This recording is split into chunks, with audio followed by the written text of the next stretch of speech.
And we're live. Hello and welcome everyone. I am so excited to be here to discuss the second symposium that the Nutrition Network is going to be hosting in our World Nutrition Summit series, because it is on the topic that has so seldom been discussed in the low carb community, in health often in general, and that is of women's health. So I am registered dietitian and Nutrition Network content editor, and I'm here with two directors of the Nutrition Network, Managing Director Jayne Bullen and Medical Director Hassina Kajee from the Nutrition Network, and we're going to be discussing this groundbreaking topic of women's health and the symposium that is happening on the 2nd of March. Now, what's really important about the symposium is we're focusing on the health and well-being of women specifically, and giving information that practitioners and coaches should be aware of when engaging with a female patient or client. But I think what's so exciting about the symposium is it is not just for the practitioner or the coach. It is very much for all the women out there and all the people out there who love their women. So that is whether you're a woman, whether you're a man, whether you're a child who has a mother or a grandmother. It is really for everyone because women's health impacts everyone. This is a really important topic, and I'm going to be talking to Jayne and Hassina just about why and what you stand to learn in the symposium, and also in our attached elective, which is our course that's coming out. So we're going to be discussing both. So please ensure that you secure your early bird ticket, which you can read information about in the description of this Facebook Live. It is only valid until the 28th of February. So you have got 6 days to get your early bird ticket, so get it soon. Next week is the 2nd of March. So really don't dilly-dally. So let me just tell you a little bit about Jayne. Firstly, who's the Managing Director of the Nutrition Network. Jayne, welcome. Great to see you. Thanks so much, Tamzyn. Jayne is an MBA scholar, a high diploma in marketing, international relations graduate. She also is the chief operating officer of the Noakes Foundation and established EBSA, Eat Better South Africa, alongside Hassina, who we've also got here. And both of them are also co-founders of the Nutrition Network as well. Now, Jayne, her focus at her MBA was on the regulation of marketing of foods and fast foods to children, which is really, really important. No wonder she's come into this role where her interest is in the health of children, women, men, everybody, and what bigger influencer is there in health really than diet, although we can argue that. And, you know, as an extension of her collaborative vision for the future of human health and better healthcare systems, she co-founded Nutrition Network, and she's been its managing director since it was founded in 2018. So great to have you, Jayne. Welcome. Thank you so much. It's lovely to be also, here. Let me just say, Jayne, you are a mother, you are your partner, a sister, a child. So again, a key person when it comes to women in the family, but also women in business, and definitely an advocate for women's rights, women's health. Definitely, yeah. Yeah. Okay. And then we have Hassina, who also is a very strong woman in the community, also co-founder of Nutrition Network and Eat Better South Africa. She also happened to be headed up the high care unit of a major teaching hospital in South Africa called Grooteskier. Many of you will know it. And as she noticed chronic diseases killing her patients younger and younger and younger, she realized that instead of focusing on treatment and damage control, she was going to rather go into the area of preventative care and health promotion, which she now does in her private practice and in all of her work through Nutrition Network. So such strong, influential, and compassionate women that we have here today discussing this important topic of women's health and the symposium. Welcome both of you, Dr. Hassina Kajee and Jayne Bullen. Thank you for joining me. Thanks, Tamzyn. Thanks, Tamzyn. All right, so without further ado, let's chat about the symposium. we have got some amazing speakers, from a GP talking about getting enough time for yourself and self-care as a GP and as a mum. We have got a psychologist who's talking to us about diet and culture, the food industry. Dr. Hassina Kajee herself is talking to us about chronic stress and the impact on metabolic health, and maybe we can chat to you in a bit more detail about that, Hassina. We've also got a ketovore pregnancy being discussed by none other than the famous Robert Sivers's wife. I'm not sure how to pronounce the name, Yana or Janae. Janae. So she's going to be talking about her ketovore pregnancy and a ketovore baby and surviving postpartum depression. We have Maria Emmerich talking about why humans should prioritize protein. Definitely a really important discussion. And we also have a panel discussion, with everybody discussing all aspects of women's health. And this is just the tip of the iceberg, everybody. We would like you to know that this is just a segue into the greater topic that is women's health, which we delve into in more depth, specifically pertaining to nutrition, because if we covered women's health in general, gosh, we'd be here forever covering hormone replacement therapy, hormones, and all those kind of things. And yes, we do discuss those, but as they pertain mainly to nutrition when it comes to the elective. So please join us for this amazing lineup for the symposium and definitely for our course, which delves into much more depth into the topic. So let's start with you, Hassina. Can you tell us, why is this topic important? Why is women's health, and especially pertaining to women's nutrition, an important topic to cover?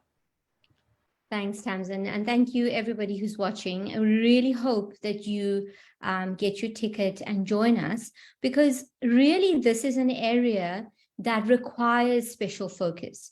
At Nutrition Network, we talk about nutrition, and we've spent the last few years talking about nutrition generally. We always emphasize that it's never a one size fits all. And thankfully, we've matured to the point where we are now able to offer these courses that, now we can focus specifically on women's health. It's become very clear to us, especially with the work that we did and continues to happen in the Eat Better South Africa community. At every level, the woman is central to health in the home. It all starts in the home. And no matter how far we move ahead, with all the research that I've been doing for my topic that I'm giving at the summit, it remains clear that the mental load of the woman is greater than the man. Whether at the same level of jobs that you're doing at work, when they match the workload for a woman, the male's stress levels decrease immediately after work stops, whereas the woman's stress level remains the same, because it is the stress of running the home, of cooking, of mothering, of just planning. So, we cannot get away from that fact that workload remains with us. When we look at the impact of chronic disease on women, we as women have vulnerabilities that are specific to our biology, not just our estrogen, progesterone, hormone milieu, but also our XX chromosomal type. And these are specific to our biology. So it's really important to know more about us, to know more about our vulnerabilities, not just our genetic vulnerabilities, but our specific environmental vulnerabilities that will obviously be individual, but as a group of women, we are susceptible to metabolic diseases that are linked to our female sex. So it's so important that we stop and we focus on this so that we can give ourselves individualized care, and we can also treat our patients differently. As we know as practitioners, the keto diet will work differently for a woman. That's something compared to her husband. And we see that over and over again when couples come in. My husband's lost a ton of weight and I eat exactly like him, and I'm so frustrated because it's just not moving.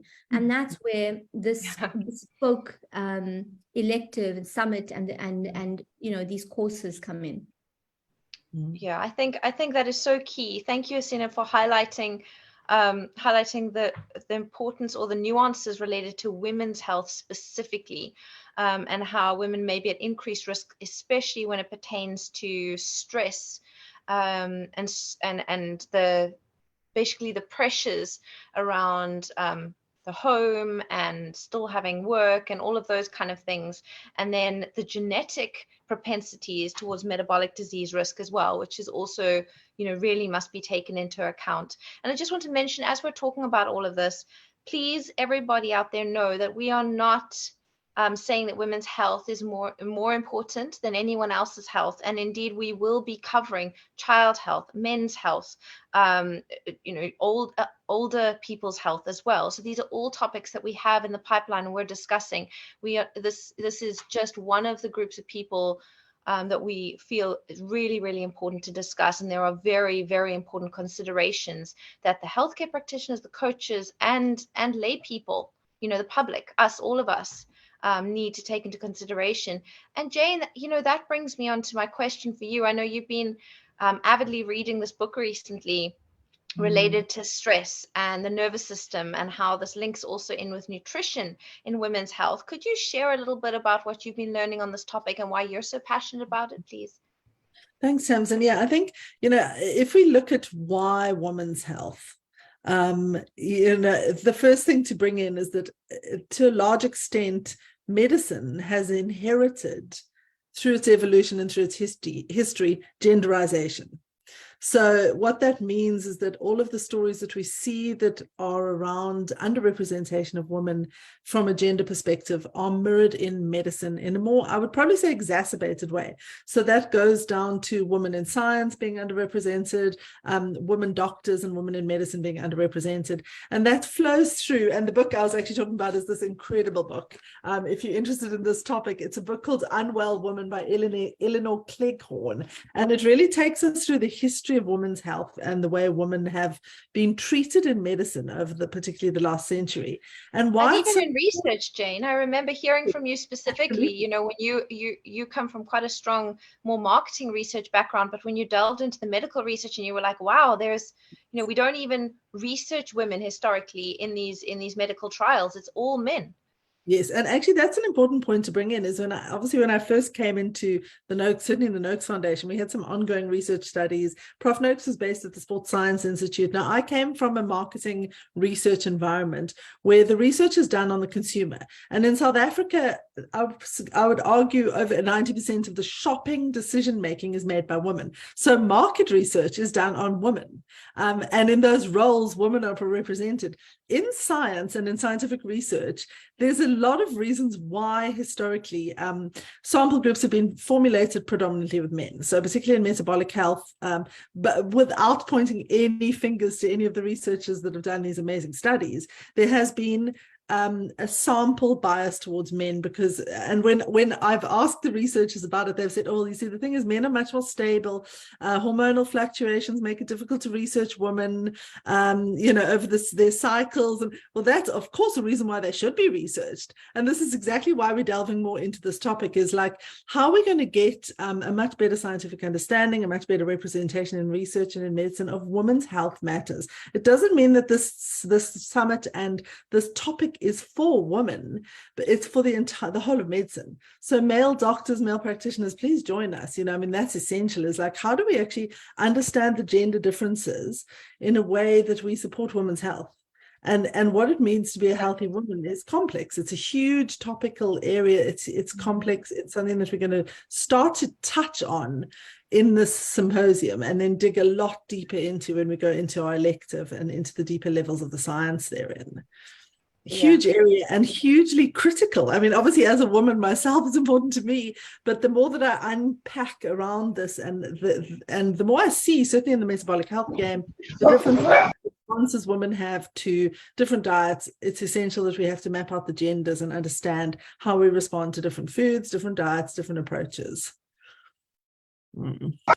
Yeah, I think that is so true. And I think as Hassina and I were working on the curriculum for the course that's coming up with the same name as the symposium, which, as Jayne just said, delves much more deeply into the nitty-gritty, the science. We touch on, menstruation as a biomarker of health in women.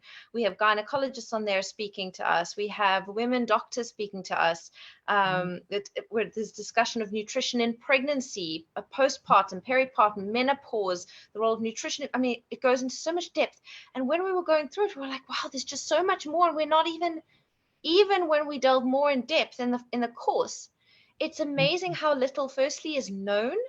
For example, I was talking to one of the lecturers for the course who's going to be speaking now with another researcher, a prof as well at her university. So there's two professors who are going to be talking about exercise in women and nutrition and low carb nutrition for women. And she said, there are only these 3 studies, and that just shows you. It shows you that really it's so under-researched. And so we're going to have to draw in all of these on a certain amount of clinical insights from the doctors who are giving the talks, as well as research insights from the researchers who are giving the talks, and then anecdotal as well. What are people actually finding? And that's where I think the symposium really, it's real people. What have they found? And then the clinicians, what have they found in their practices? And while we're waiting for science to catch up. And I think it's such an under-researched, underrepresented, but incredibly important topic.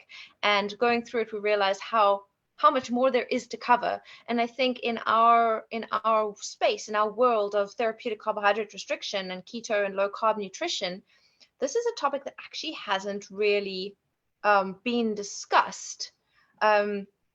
It hasn't really been discussed in the low carb conferences very much. It hasn't been discussed anywhere very much. And so, Jayne, I do want to come back to your book because we still haven't discussed that, but I feel like, so we will definitely come back to that. But while we're talking about this, the importance of this topic, this is different from anything we've done at Nutrition Network and anything that's been done elsewhere. Hassina, can you comment on that? Yeah, Tamzyn, I just wanted to comment on the paucity of studies on the one hand, specifically looking at women and women's health and specific issues, because that's what I've found in all the studies that I've had to read. I made a joke with my husband saying when I was specializing, I think the number of papers that I read for one presentation that I do far outweighs all of the papers that I read for that final year of study. So there's a lot of cram work going into this. And it's just so scary when you see the paucity of studies focusing specifically on women's health. Obviously, as more people, especially gynecologists, speak about the issues, it's highlighting the fact that we really need to focus on this. But what you said is so important. It's that really, even in my talk, I've had to try really hard to keep within the timeline. And there's so much more that I would like to say that I'm just not able to say in that small time frame. So I think it's key that we realize that this is definitely just the tip of the iceberg, simply because women's health it's a subject in itself. So me speaking as a woman myself, I have spent my entire life curious about health. My granny passed at the age of 95, and she really had very little chronic ailments. Very few. Her mother passed in her 90s. My daughter is approaching puberty. And when you look at the lifespan of a woman and you realize that women's health starts way before conception, it really starts prenatally. And it's your bearing in mind that if you as a woman, if you're carrying a female child, or even in some instances, a male child, the germ line is affected based on whatever you've gone through. And that stress can be nutritional stress, like famine. It can be other kinds of trauma. And then each step along the way is a vulnerable period for chronic disease. And the scary thing is at certain points, critical points, when that, whatever it is that the person faces, it can change epigenetic mechanisms to completely, to move that person to a disease process that is irreversible. So this person is now highly susceptible to developing diabetes, more so than the person who didn't go through that stress.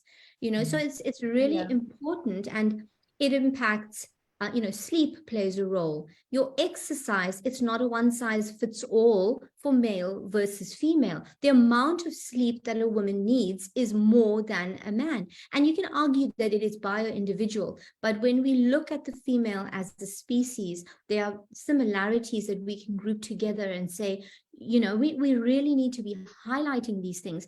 What I want to add is, when you look at the lineup for the summit, you have Jayne speaking about surviving postpartum depression. Now, come on, how many women do you know who talk about postpartum depression at all? So, just massive thanks to Jayne for being open and vulnerable and using her difficult period to help educate other women. When we look at addiction, and we hear from Bitten in the elective, it's going to be different for men versus women. When we talk about the menstrual cycle, or we talk about, pregnancy is a unique factor that women face that men don't. Menopause is a unique factor. Perimenopause, we have so much stigma to get over, because people still roll their eyes when you say, oh, I'm PMSing. We roll our eyes at each other because we don't realize the hormonal fluctuations that are reducing the sort of anxiety soothing that you wouldn't have to worry about if you have testosterone, which happens to be an anxiolytic. So there's so much that I think we can learn about all of this that will, number one, allow us to be empathetic to ourselves, then also as practitioners. So when you have a frazzled woman coming in to see you as a patient, you can reach that patient. You can understand she's not making things up, and it's these things that help to build trust. We may not know all the answers, but when we approach these topics with curiosity and empathy, that's when the doors start to open. Thank you, Hassina. I think that's so important. Well, I've been researching for my lecture for the course, not for the symposium, but for the course on pregnancy and nutrition related to pregnancy. And I know all three of us here talking, we are all mothers. We have all been through pregnancy. We've all been through postpartum. And, I wish that I had known more. I wish that I hadn't done certain things that I feel have contributed towards epigenetic changes in my child that may have set her up for a harder life. And I feel that it's our responsibility as practitioners to know these things and to be able to tell our patients so that they don't stumble across this information beyond the point where they can do anything about it. And it's really, really key information and stuff that can be changed so easily, that if women only knew. All women want what's in the best interest for their babies and for their children. And it's terrifying to know that you can make some really simple, best intentioned choices prenatally, during pregnancy, or even, during breastfeeding, or later in life in what you feed your children, which can maybe, we'll get into in future courses, I'm sure. But that can really change your child, not only metabolic health, like you were saying, Hassina, set the child up for obesity, metabolic syndrome, diabetes, cardiovascular disease, but also these nutritional aspects can set your child up for anxiety, for depression, for changes in reproductive health even. And, all of this needs to be discussed, and it goes everywhere from the nutritional completeness of a diet to the sources of certain nutrients, where you choose to get them from during pregnancy, to even, the quality of food that you choose. If you choose foods that have been contaminated with toxins in the form of pesticides, which act as pseudoestrogens or impair your male sex hormones, like your androgens, it can impair reproductive health. Anything that impairs thyroid health, which is a lot of toxins and contaminants during pregnancy, will impair your baby's mental health going forward. And these are changes that unfortunately are often permanent. And we so badly need to teach healthcare practitioners and women about this. And obviously I'm researching it when it comes to conception, pregnancy, and postpartum, but all of these things play a role throughout the lifespan of women. And because women are the ones who get pregnant, it affects men, right? Because all of you men out there had mothers, and what they did affected you. And so it's really, really, really important. So I couldn't agree with you more. Jayne, it looked like you had something you wanted to contribute to this. Yeah, I mean, I think it's so important to actually look at access. So, when we talk about access, it's like, well, what, and again, it's a gender story. Women earn less. That's a global statistic. Women have less access to healthy foods because of it, and they have less choice. So the accessibility that they have to food is limited from an income perspective. Then we move into, from a healthcare perspective, women are far less likely to be diagnosed correctly than men statistically. And that's particularly relevant, well, it's across all diseases, but particularly in areas of chronic pain, which is typically the kinds of chronic diseases that women present with things like lupus and chronic pain related. They tend not to be given analgesics. They tend to be told to address stress and things like that, whereas men are much more likely to be given the slightly more aggressive treatment paths statistically. And then, we can look at it throughout access to healthcare and start to look at how women how we can change the system so that women, and in particularly it applies to race as well. So typically a non-white woman in South Africa and North America, it's the exact same type of statistical trend we're seeing, has significantly less access to healthcare and quality healthcare than women that are white and then men. So there's a lot of aspects to this which are gendered, and they're very complex, and we have to start to look at the entire system and how women have access to treatments, access to healthcare, access to health. Ultimately, it's a huge puzzle. And the area that I focus on and that I look at in my talk that will be in the elective, not at the summit, is around women's stress levels, women's health, and women's access to lifestyle measures, which is, sleep, it's proper, healthy, integrated nutrition, it's healthy exercise that's suitable for women. And then it's other support mechanisms like childcare, family support, social networks. That's so important. I remember during my dietetics degree as a student studying to be a dietitian, I remember we looked at women in the poorer communities within South Africa. And it turned out that within the households, women were the ones who were the worst nourished. And I think this kind of pertains to what you're saying, Jayne. And I think I just wanted to add one more thing to that. It turns out that even in households that had dual income, so the woman and the man, or it had a parent couple and then children, the women would still be the worst nourished because they would always give the best food to the others in the household and leave the worst for themselves. And yes, that might be a cultural thing within South Africa. But I think we will see it a little bit more far-reaching, and I think that's also something that needs mentioning, because the woman is often the caregiver. And also I think a mother's very strong urge to ensure the well-being of her child over and above the well-being of herself means that women end up often the worst nourished. And by that, I don't mean the thinnest. I often actually mean the fattest and the most metabolically unwell, because there's overnourishment when it comes to calories or energy, but undernourishment when it comes to real nutrition. And that's why we end up seeing this, obese woman, skinny child phenomenon that we see in third world countries or in under economic countries, low economic countries. So I think it's really sad. And I think it's what we do see, though, and access is again a problem. So I think there's so many problems that need to be covered, and as we said, there's no way we could get into all of it, but at least this can be an opening for a discussion into this really, really, really important topic that has not been discussed.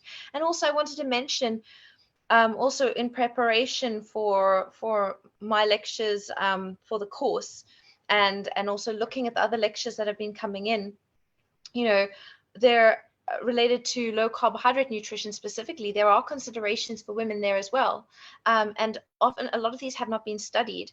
But when I went over to a carnival gathering, was it last year, middle of the year before last, And I spoke to almost all of the women there, and I asked them, is there a difference in the kind of foods that you want at different times of the month? And they all said, well, they were basically eating less than 5 to 10 grams of carbs a day, as most carnivore, ketovore people do.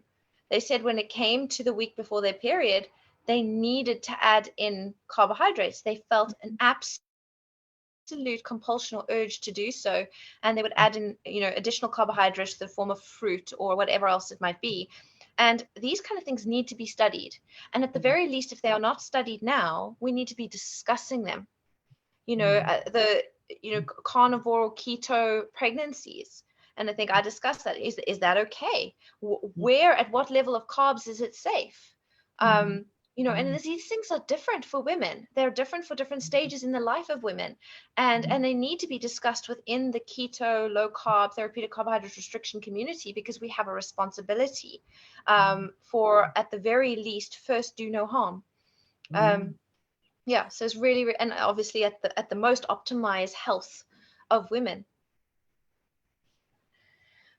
All right, so I think, Jayne, we still saw, Hassina, you wanted to say something. Yes, I'm sorry, I can't, Hassina, I just want to mention that I, for some reason, am not seeing your image, so I appreciate you putting up, I appreciate you putting up a hand in the form of the virtual hand. I have confirmed that other people can see your image, and I'm not sure why I'm not seeing you. So if you do want to say something, you guys are part of this discussion, so just butt in or raise a hand virtually. But if I don't react to kind of gestures or facial expressions, because I'm not actually seeing you. Thanks, Tamzyn. I just want to jump in quickly and just talk about something you mentioned earlier first, that the women are the most malnourished, and we don't have to look very far. We know for the three of us on this panel and many people watching, nutrition is so important that we make very sure that we're not malnourished. But how, just examine your day-to-day. How much do you prioritize your sleep over your child's sleep? How much do you prioritize the fact that your child is drinking enough versus are you drinking enough? We all tend to do it in some way, because as women, we are wired towards the tend and befriend sort of neuronal pathway rather than the fight or flight. So we are nurturers as women, and that is part of our makeup. And I'm really happy that a lot more women are focused on self-care. And it brings me to the point of what you mentioned about how carnivores not represent, or, women are not studied specifically, and how much more we need to know, because there's so many women who are sick, who have GIT related problems, who require a different diet to the general keto diet. So they really do well on a carnivore diet. But if you are not in tune with your body and your bodily needs, you're not able to go, I need more. Many women that I see, there's this, when you, as a doctor, and you'll see that as a dietitian too, Tamzyn, that the patient comes to you and say, tell me what to do. And then you say, do. Well, I don't do that, because I say we work together, and you will eventually, I'm shining the light on what's required right now until you find you find your own light. I'm just really holding the thread. And really, when you're following a diet plan, and say somebody has been given a carnivore plan, and they're not used to listening to their own bodily mechanisms, they can't sort of join the dots to say, when my ketones are really low, maybe they're not checking ketones, I actually don't sleep enough. I get 6 hours of sleep and then I feel terrible. Or perhaps it's the week before my cycle and I don't know why I'm so ravenous, but I've already eaten so much. So what you're saying is so important, that we actually just start to talk about that and normalize it, that there are going to be times in your cycle because of hormonal fluctuations where you're going to be hungrier, you are going to need more carbohydrates, that there isn't, again, that it isn't a one size fits all. And it just again highlights why we need to be having these types of women's health summits and electives and discussions more and more. Exactly. You know, Hassina, I also was hearing that in one half of the cycle, you are more insulin resistant, and the other half of the Absolutely. cycle, you're more insulin sensitive, depending on whether you are estrogen dominant in that phase of your cycle or progesterone dominant. So one half, you know, pre-ovulation versus post-ovulation, it's different. Your insulin sensitivity is different. So obviously your dietary cravings are going to be different. Your dietary requirements, the way your body processes nutrients is going to be different. And even your exercise that you're going to want to do is going to be different. And where is that discussed? Nowhere.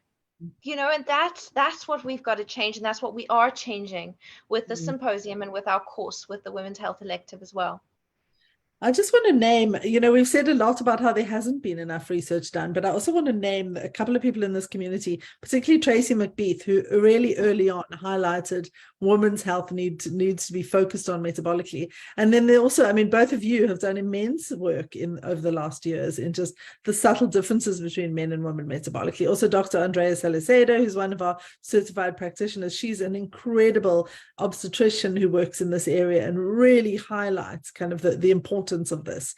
So there are so many, and obviously all of the lecturers in both of these summits are people who we've identified as early thought leaders who are really out there saying this is what's going on, we need to be focusing on it. And as a woman and as a patient, that's really important. You know, there's no cookie cutter approach, and we've learned that. I've certainly learned that as a woman. It's to find my way and to individualize my health care, my treatment, my diet, the way that I view my health. And I used to be very like formulaic, and it didn't work for me. It didn't work metabolically for me. It didn't work, you know, sort of psychologically for me. And I had to find my own path and find women practitioners. But that being said, I really want to invite some of the male practitioners in our network to join. Like, this is really about all of us. It's absolutely not a summit just for women. We want you there. We want you treating your patients in different ways and being part of this conversation and sharing your learnings. So important to us. Exactly. And many men are treating women. I mean, if you look at obstetricians and gynecologists, yes, there is a rise in women gynecologists and obstetricians, but traditionally it's been men. And if you go to your GP, there's often more GPs, general practitioners, that you're going to see than women. And it's very, very important that all of the men out there, the practitioners, know these nuances when they have a woman patient in front of them. And you know, when I first got into the space as a dietitian, I was kind of like, okay, keto, low carb, these are all the studies, it works really well for metabolic health, let's get their carbs as low as they possibly can. And then I didn't understand why, you know, some women at certain stages would keep falling off, or, you know, suddenly things would change. It was just so much more nuanced for the women. And then you feel it yourself and you think, wow, why am I feeling so low energy today? Or, you know, why am I looking for, you know, all these obviously lower carb sources of carbs, really? You know, why am I turning to the yogurt and honey, or you know, the starchy veg or the fruit? Why? Meanwhile, you know, just a week ago I was just fine eating minced eggs. So I think it does need to be discussed. Hassina, yes. Oh no, I was just laughing at your mince and eggs analogy and the whole. I mean, it just resonates so much with me as well. It's like you're speaking out of my life too. Yeah, definitely. And I think all of the women who eat a form of a keto diet, it will resonate with them. And when you speak to them, it does resonate with them. And it's about finding dietary nutritional options that optimize their health within these hormonal fluctuations that are very natural and happen, and changes in exercise within these hormonal fluctuations that happen, and changes in nutrition and exercise when you go through the different stages, whether it's, you know, adolescence, or whether it's pregnancy, peripartum stuff, or whether it's perimenopausal stuff, or, you know, whatever it is, or when, you know, you're lacking sleep, or. And I think that the importance of women's hormones and how they differ from men really needs to be taken into account. Sorry, I'm aware that you're not seeing me, so I just want to say quickly with that it's really incredibly distressing for a woman who has effortlessly maintained her weight women, we look in the mirror as people. And I mean, Mm. I have my fat pants that I know with jeans or tights that I put on, and I know, I'm okay or I'm not okay. Yeah. And you can use the mirror very easily to see we have a Mm. specific waist to hip ratio when we're at our peak health. And as Mm. that hormonal milieu changes and you get to the pre-menopause and the perimenopause, then the way that we deposit fat becomes more like the way men deposit fat. And we go from the hourglass shape to, or a pear shape, to more of an apple shape. And we then start to deposit fat around our middles. And I've had some patients coming to me incredibly distressed who have effortlessly maintained their weight throughout their lifetimes, also eating keto. Suddenly they don't know what's going on. And even though they're continuing to eat this way, they suddenly have a rounder middle. And it is psychologically disturbing. I also want to highlight, and anyway, it is treatable and reversible, but it is a phase that requires incredibly careful care. And the other thing that I wanted to mention is, let's not forget that women have periods in time when we have to remove ourselves from society. For example, very close to giving birth, when you're in that sort of peripartum, postpartum, you're not able to run back to the gym. Many times you're maybe a mother of 2, 3, 4, and you maybe work from home as well. And then your types of exercise that you do, how you fit your exercise in your day, or how you get your meals in, it's also very different compared to how a man would function before baby and after baby when we're talking about people with children.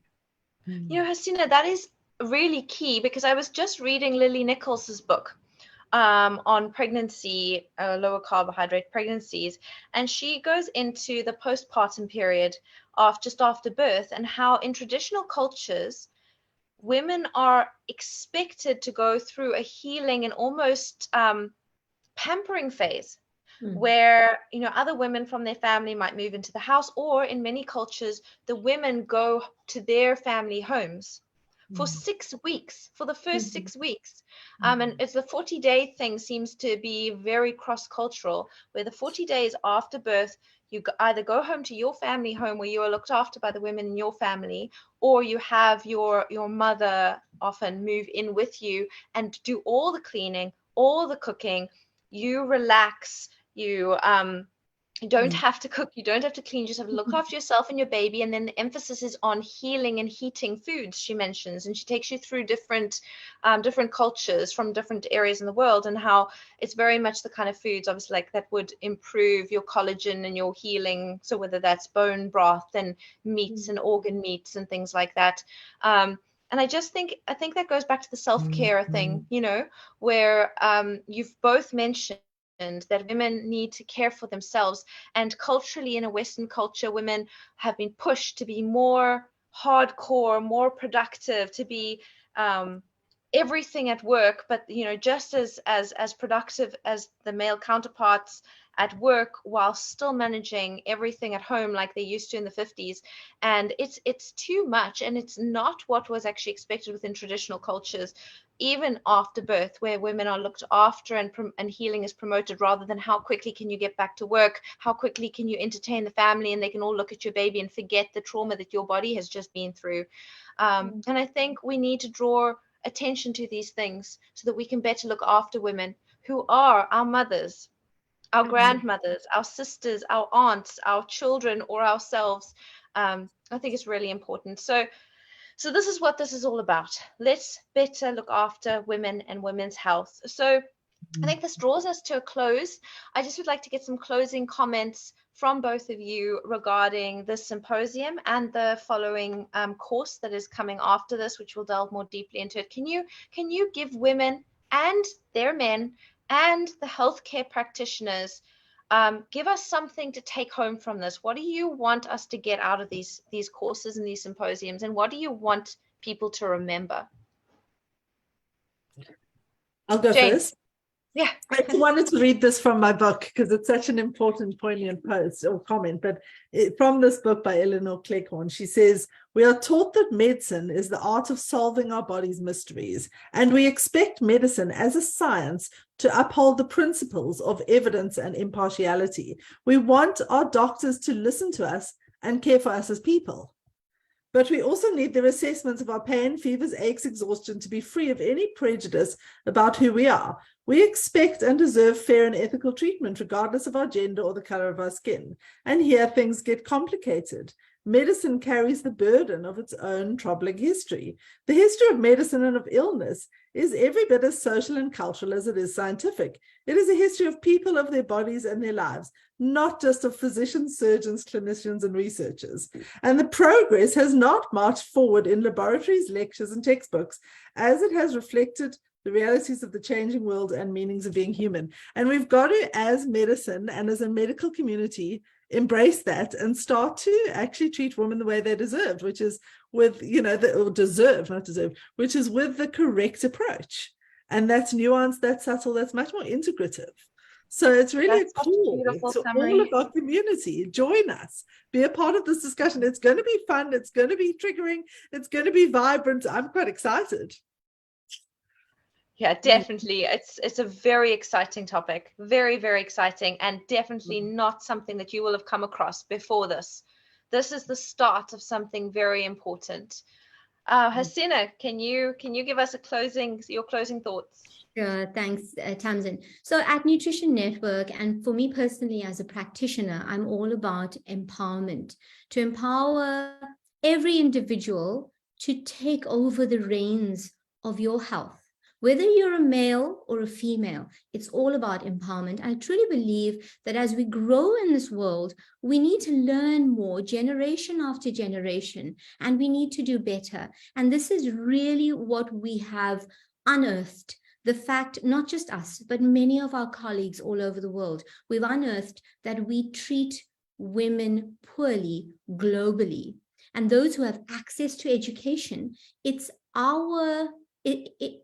upon us to take that to the rest of the world. So let's do that. Let's come together, share stories. Like we've said, the science isn't out there. So even, the anecdotal comments that come up in the comment boxes, in the summits, people sharing their stories, that's information. We need to learn however we can from each other. And really, that's why it's so important that, everybody let your family members, your practitioners, whoever you know who's interested, who sees patients, let them know about this summit. And I hope that you'll join us. Thank you so much, Hassina. And also not just for practitioners, really this lineup, especially for the summit or the symposium, is very layperson orientated. So yes, it's incredibly helpful for practitioners, but it is incredibly helpful for anyone who's interested in the topic of women's health and especially pertaining to nutrition. So please, it's on the 2nd of March. That's next week, Thursday, is that right? And South African time, that's from 3 p.m. to 10 p.m. Obviously, that will differ depending on where you are located. It is half-day webinar. It's not even a full working day's worth of time. It's 6.5 hours. You can get your early bird special price now if you buy your tickets before the end of this month. Which is only 6 days away. So please go ahead, buy your tickets. And then once this is done, join us for the course if this has piqued your interest, and to delve into more depth about how, just basically the tip of the iceberg into women's health and promoting healthy women. So thank you all, Jayne and Hassina. Thank you so much for your time and your input on this really important topic. And we can't wait to see more of you in the symposium and the course, the elective course that follows it. Thank you both, and everybody around the globe. Have a happy morning, afternoon, or evening, wherever you are. Goodbye. See you next week. Bye.